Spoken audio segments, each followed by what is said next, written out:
Hello everyone, welcome back to the first in the series of I Challenge the Bible project.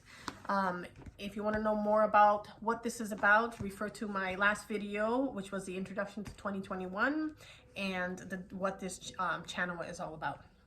So we're going to jump on in. Now, all comments are welcome as long as they're respectful.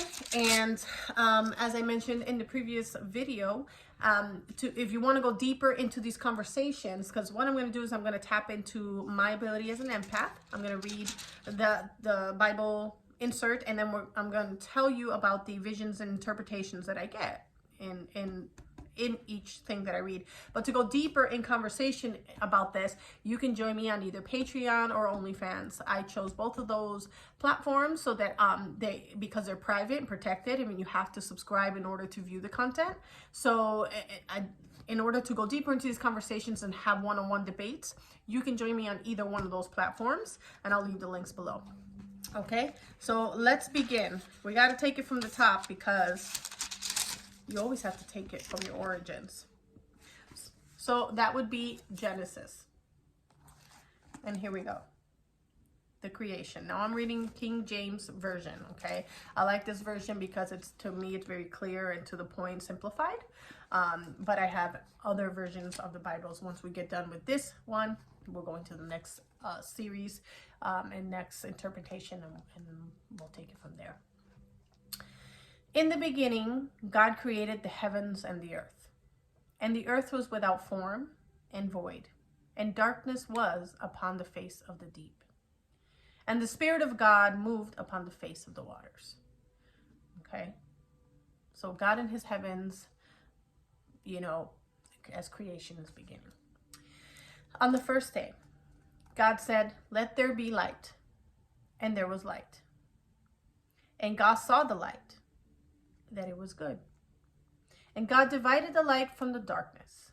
And God called the light day, and the darkness he called night. And the evening and the morning were the first day. So we ask about where do we get day and night and times, and everything started from this book. So even if you say you're quote unquote not religious, do some history, everything, all of life, rules that we live by have all come from some variation of scripture of the Bible, whether you like it or not. Otherwise, how would we know these things, right? The second day, God said, "Let there be a firmament in the midst of the waters, and let it divide the waters from the waters." And God made the firmament and divided the waters which were under the firmament from the waters which were above the firmament, and it was so. And God called the firmament heaven. And the evening and the morning were the second day. On the third day, God said, "Let the waters under the heaven be gathered together unto one place, and let the dry land appear." And it was so. And God called the dry land earth, and the gathering together of the waters called he seas. And God saw that it was good. And God said, "Let the earth bring forth grass, the herb yielding seed, and the fruit tree yielding fruit after his kind, whose seed is in itself upon the earth." And it was so. Very important, that one. And the earth brought forth grass, and herb yielding seed after his kind, and the tree yielding fruit, whose seed was in itself after his kind. And God saw that it was good. And the evening and the morning were the third day. Nature was first created. Grass, the first living thing, right? Unless, you want to call the skies and everything. Everything is matter. Everything is energy.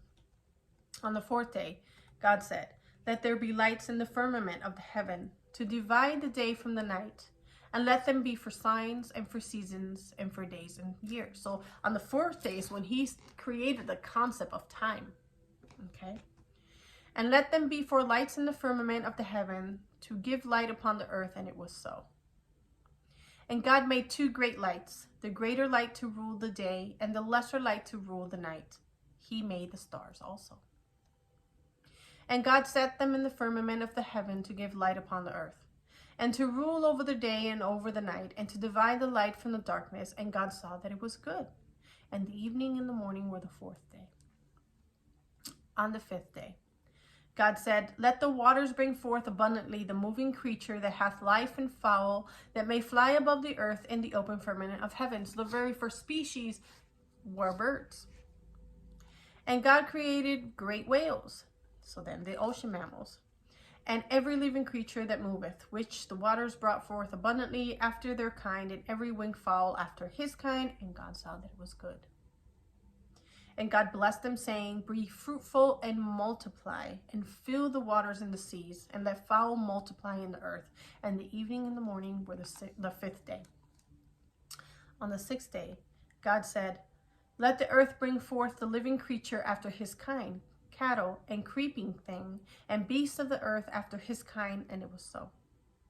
And God made the beasts of the earth after his kind, and the cattle after their kind, and everything that creepeth upon the earth after his kind. And God saw that it was good. So far, he's very pleased with all of his creations. Everything is in perfect harmony. Everything is beautiful. Everything is light.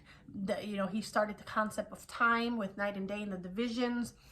Everyone is getting along. Everything has its place up to this point. The creation of man. God said, let us make man in our image. Now, see, this right here was the first thing that sparked one of my visions. When he said, God said, let us make in our image, after our likeness, us. So to me, it's the first sign that there's a world already. There's an angelic realm. There's other entities, species, however, whatever, wherever God came from. He's talking to others. And so it's not like just his decision, even though he's the creator. It's like, there's other people involved or other witnesses involved in the spectacle of his creation. And let them have dominion over the fish of the sea, and over the fowl of the air, and over the cattle, and over all the earth, and over every creeping thing that creepeth upon the earth. So God created man in his own image. In the image of God created him. Male and female created he them. So he put us as the in charge of everything that he had created before, which I find interesting because everything before was in perfect harmony. Everything fell into place. He creates man and he puts him in charge of all of the previous creations. That's a lot of power to give to a brand new creation, man, right? And God blessed them, and God said unto them, be fruitful and multiply and replenish the earth and subdue it. Now, hang on a second. So God created man in his own image. In the image of God created he him. Male and female created he them. And God blessed them. And God said unto them, just like he did with the previous creations, be fruitful and multiply and replenish the earth and subdue it, and have dominion over the fish of the sea, and over the fowl of the air, and over every living thing that moveth upon the earth. Fruitful and multiply. How are they supposed to multiply? If the sin was, and we'll get to that, snake in the garden, how would they know and how would they multiply? Okay, so something to ponder. Was it meant to be a thought process? Were we supposed to connect telepathically and make creation? Like he thought it? Like God created the world, he had the thought and he gathered the energy resources needed and created.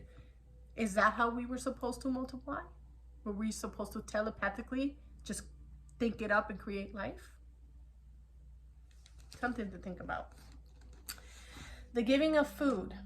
And God said, behold, I have given you every herb bearing seed, which is upon the face of all the earth, and every tree in the which is the fruit of a tree yielding seed, to you it shall be for meat.